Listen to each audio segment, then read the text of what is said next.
So we just arrived at Spiro Mounds here in Oklahoma. This is an incredible site. This is a Mississippian era site. You can't quite see them, but there's a large remains of the main quad mound in the background and a couple of very low mounds that have obviously been looted and ploughed over. But this is a Mississippian site.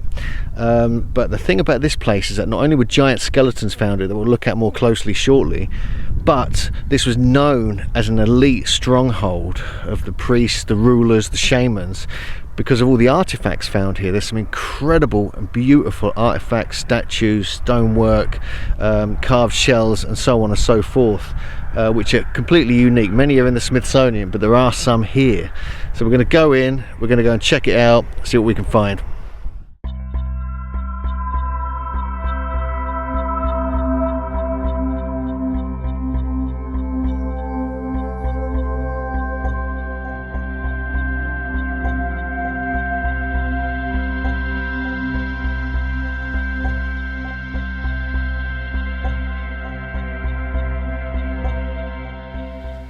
So we're just at the two low mounds here. You can see just a few of them. There's more than two actually. There's one in the distance there. There's the two here. We also saw that from the entrance. These were first investigated in 1913 by Joseph Thoburn of the Oklahoma Historical Society, and again in 1917. And he was just doing some tests here, just wondering what they were used for. So these are the low mounds here. They're called the Ward Mounds 1 and 2. You can just see one in the foreground and one just in the distance there. It's Craig's mound over there, which I'm particularly interested in because this is where some giant skeletons were unearthed from a very, very long time ago. And it went a bit crazy here with the Pensacola Mining Company. They just sort of dug into the mounds haphazardly. There's so many artifacts and pieces that were found that became known as the King Tut of the Arkansas Valley, and so it became very famous because of that. But also what was being found were the giant skeletons, which we'll describe in more detail. So here we have just one of the potential reconstructed house of what would have been here, with cedar posts building up with a kind of cement type surrounding it. I'm not sure they had metal grills, but yeah, interesting. Behind me is Craig Mound. Now this is like an elongated earthwork. It was 4 mounds joined together. The Great Mortuary Mound was 33 feet high, and the full length of the mound used to be 350 feet long.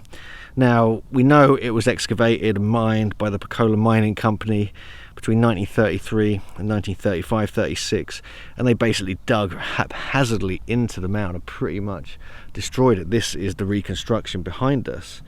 Thousands of artifacts were discovered here, literally thousands. Copper, shell, stone, basketry, fabric, and so on and so forth, that became known as the King Tut of the Arkansas Valley. So many were taken that eventually, when the lease ran out, there was like nothing left, but there was just literally thousands here. But it was not just that was found here at the site.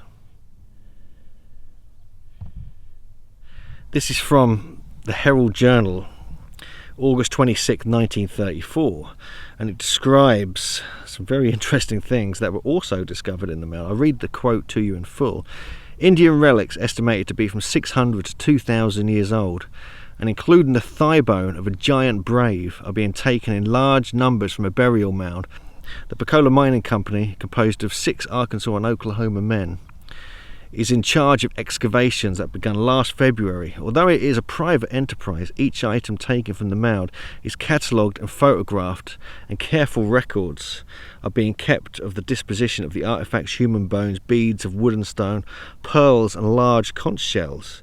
Among the treasured finds is a large femur, indicating its owner must have been about 9 feet tall. Bones and skeletons of other human beings are of normal size. So we can see here an example of what we found at many other sites throughout America, where we find the elite priesthood and the leaders buried in the mounds with other family members, and I would imagine shamans and people who worked alongside them. But there's definitely signs of an elite here, and this is even on the traditional notice boards here, we find that being mentioned, and it seems they ruled the whole Arkansas Valley from this particular spot. Now what we're looking at here is clearly a reconstruction, and they've let it overgrow a little bit, of course, but apparently it's in the right spot, it's where it should be. But here were literally hundreds, if not more, burials of the great leaders, the shamans and the priests, who used to rule over not just this site, but hundreds of other sites through the Arkansas Valley. And this is just one of those amazing places which I've been meaning to come to for many years. I have the delight of being here. We can even see on this sign some of the burials here. You can't really see it clearly. This has been very badly scratched and destroyed. You can see the people sort of going into the mound here. Very, very badly treated. Very badly destroyed. I don't know how they got permission to do what they did, but it did happen. So further discoveries were made here. This next extract I'm going to read to you is from the Spiro Mound, a photo essay from the collection of Dr. Robert E. Bell by Larry and Christopher Merriam, who very helpfully provided photos for our book Giants on Record. And it relates how they found a large skeleton at the site. And I quote, "He was better than 7 feet tall. His jaw would fit around my face. He was more or less in pieces. We had to put him together, you see. He was bound to be a giant. He said they did not dig in the level around the mound. We'd just dig in the mound. We had our hands full there. He said they didn't make any money out of the venture. No, we didn't. We were fighting to live. This was back in the Great Hoover starvation period. The worst part of it is that we were fighting to live." So these were like people trying to survive here, and just matter-of-factly pointing out that they're finding jaws and bones and giant skeletons in the mounds, which to me verifies this information. And as we know, these jaws, these huge jaws that fit around the face, have been found all over North America. This is just one more example of this particular phenomenon. So the headline, called Spiro's Magnificent Men, it describes full armour, but this has been debated now, of an 8-foot skeleton wearing it. And one of the things we quote from here is very, very interesting. Of the skeletal material, I quote, "Only 4 or 5 good specimens were found. One remarkable mummy was 8.5 feet in length. He had been cremated to such an extent that the flesh was charred and remained in that condition throughout the ages. Across the breast of this mighty warrior were 7 large bows, 3 stone pipes, 40 war points, and 4 8-inch spears. No beads were found on his body. At the time of this discovery, little attention has been paid the excavation of the mound. The mummy was moved into the only tent available.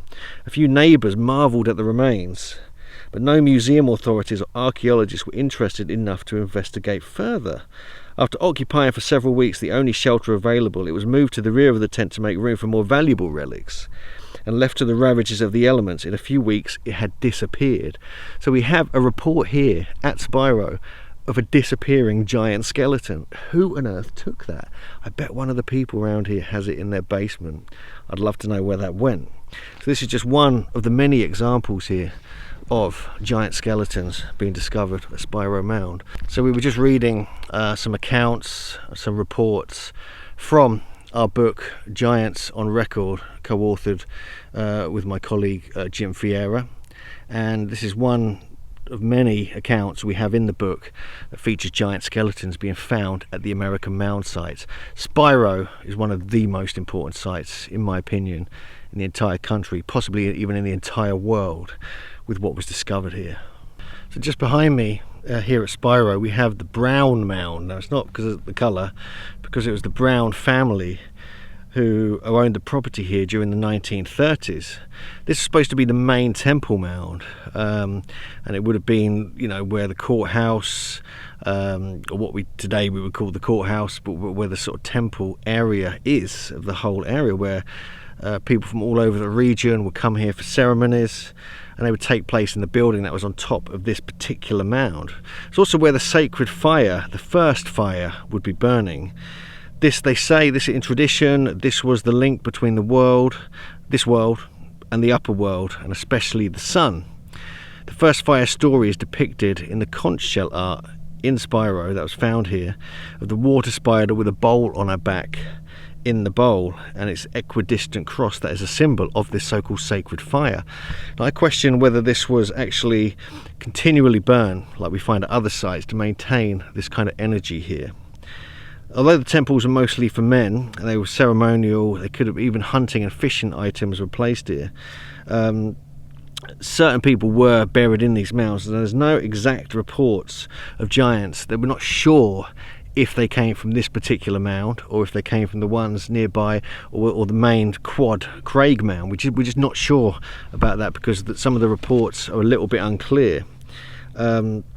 But this is dated to the rest of the period. But this seems like this was like the Axis Mundi. This was the hot spot, whereas the Craig mound was like the elite mound, you know, where these four mounds all linked together, whereas this was like the ceremonial axis point of possibly the whole area, the whole Arkansas Valley.